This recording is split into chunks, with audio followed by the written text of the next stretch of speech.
The Trump administration is trying to portray a united front as the president continues to face the threat of revolt from his MAGA base over the Jeffrey Epstein files. It comes after telling his supporters to not waste any more time or energy on the deceased convicted sex offender.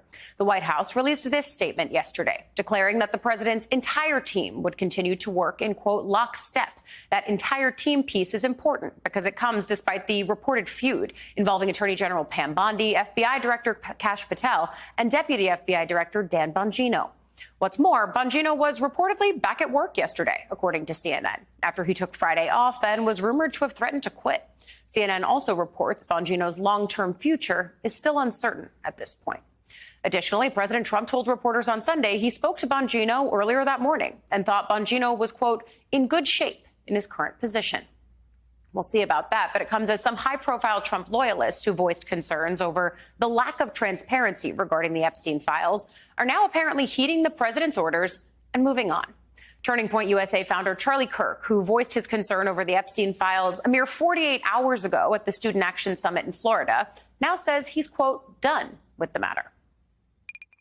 Honestly, I'm done talking about Epstein for the time being. I'm going to trust my friends in the administration. I'm going to trust my friends in the government to do what needs to be done, solve it, balls in their hands. I've said plenty this last weekend. Make some noise if you care about the Jeffrey Epstein scandal. Raise your hand if it matters a lot to you. Raise your hand. So every hand of 7,000 people. Everybody cares. A lot. I said a lot. Every hand. He did have a lot to say this weekend, but now he's trusting his friends in the government. Fox News host Laura Ingraham, who also raised questions about the Epstein investigation over the weekend, is now actually scolding other conservative influencers for still discussing it, as if she hadn't done so herself. Now, as conservative influencers were eating their own about Epstein, the president was stealing the show on the one-year anniversary of the day he almost lost his life. He made a triumphant appearance at a global sporting event.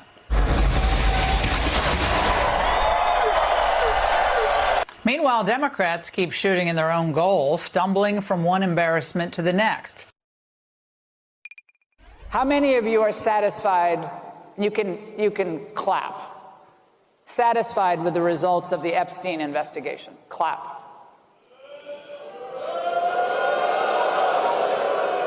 Okay, I told you to clap. You guys aren't listening. I'm not going to grade you on a curve. So I was going to get to that. How many of you are not satisfied with the results of the investigation? Things change quick. And despite several Trump loyalists now changing their tune and falling in line, there are still some defectors that remain, at least for now. Among them, Republican Congresswoman Marjorie Taylor Greene of Georgia, who criticized the Trump administration's handling of this case and told the New York Times, quote, it's definitely a full reversal on what was all said beforehand, and people are just not willing to accept it. Right-wing influencer Nick Fuentes went so far as to say MAGA is dead in response to President Trump's posts, blaming Democrats for fabricating the Epstein files. Fuentes wrote on social media, quote, so now Trump is claiming the Epstein files are a Democrat hoax? LOL. And then there's Republican Senator John Kennedy of Louisiana, who said this to NBC News yesterday. Mr. Epstein was a sex trafficker.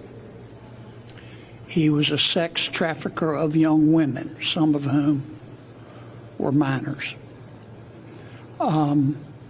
I think it's reasonable for the American people to ask who he sex trafficked these young women to, if anybody, besides himself. And if there were others involved, why they haven't been prosecuted. That's a perfectly understandable question. And I think the Justice Department is going to have to answer it. Overnight, House Republicans voted against a Democrat-backed amendment that would force the Justice Department to release the Epstein files in full.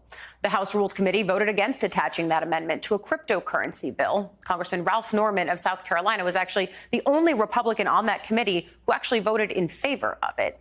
The measure would have forced U.S. Attorney General Pam Bondi to publish all documents related to Epstein on a publicly accessible website within 30 days of it being enacted. Democrats say they expected the amendment to fail, but they plan to take advantage of Trump's turn to releasing the documents by driving a wedge between him and his base. They're going to keep introducing that amendment or that bill, at least according to Ro Khanna, who's pushing it.